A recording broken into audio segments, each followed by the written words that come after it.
வணக்கம். சற்று முன் கிடைக்கப்பெற்ற மிக மிக முக்கியமான செய்தி ஒன்று வெளியாகியுள்ளது.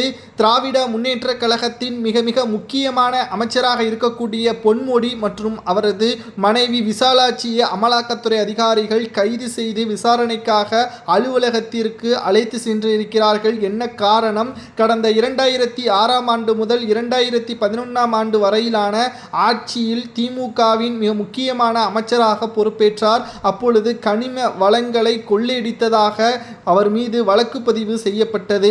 இந்த விசாரணையை முன்னெடுத்து அதனைத் தொடர்ந்து 14,27,00,000 மதிப்பிலான சொத்துக்கள் தற்பொழுது பொன்முடி அவர்களது ஒட்டுமொத்த சொத்துக்களும் முடக்கப்பட்டிருப்பதாகவும், இந்த நிலையில் இந்த விவகாரத்தில் அமைச்சர் பொன்முடி தொடர்பு படுத்தப்பட்டுள்ள அனைவரும் நேரடியாக விசாரணைக்காக ஒத்துழைக்க வேண்டும் என்று அமலாக்கத்துறை அதிகாரிகள் கூறியிருந்தார்கள். ஆனால் இந்த வழக்கின் விசாரணையில் அமைச்சர் பதவியில் இருப்பதன் காரணமாக விசாரணைக்கு ஒத்துழைக்காமல் இருந்ததை சுட்டிக்காட்டி நீதிமன்றத்தில் மனு ஒன்றை கொடுத்து இரவோடு இரவாக தற்பொழுது அழைத்து சென்று இருக்கிறார்கள். இது மிகப்பெரிய அளவிலான பேசும் பொருளாக மாறியிருக்கிறது.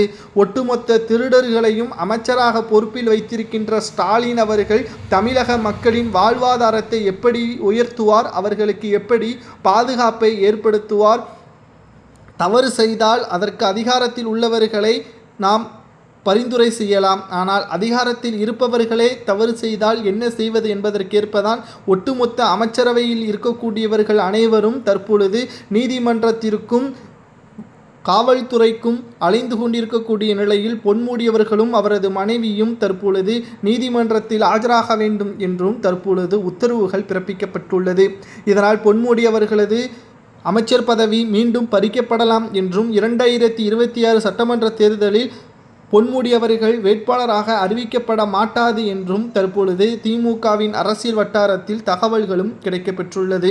தவறு செய்து அதை மறைப்பதற்கு பல்வேறு திட்டங்களை போட்டுக்கொண்டிருக்கின்ற திமுகவினர்கள் ஆட்சியில் இருக்கும் வரைதான் அவர்கள் அரசு அதிகாரிகளை மிரட்டிக் கொள்வார்கள்.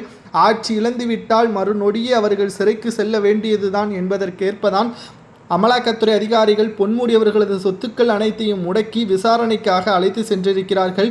இதில் குறிப்பிட்ட 75% சொத்துக்கள் பொன்முடி அவர்களது மனைவி விசாலாட்சி அவர்களது பெயரில் இடம்பெற்றிருப்பதால் அவருக்கு அந்த சொத்து எப்படி வந்தது, எதன் மூலமாக வந்தது, மேலும் அவரது வீட்டில் சுமார் 75 லட்சம் ரூபாய் மதிப்பிலான டாலர்களும் கண்டு எடுக்கப்பட்டுள்ளது. இது எங்கிருந்து வந்தது என்ற கேள்வியும் தற்பொழுது அமலாக்கத்துறை அதிகாரிகள் விசாரணையும் நடத்தி வருகிறார்கள். பொன்முடி அவர்களுக்கு எத்தனை ஆண்டுகள் சிறை தண்டனை வழங்கலாம் செம்மண் கடத்தல் வழக்கில் என்பதை கமெண்ட் வாயிலாக மறக்காமல் கூறுங்கள். நன்றி, வணக்கம்.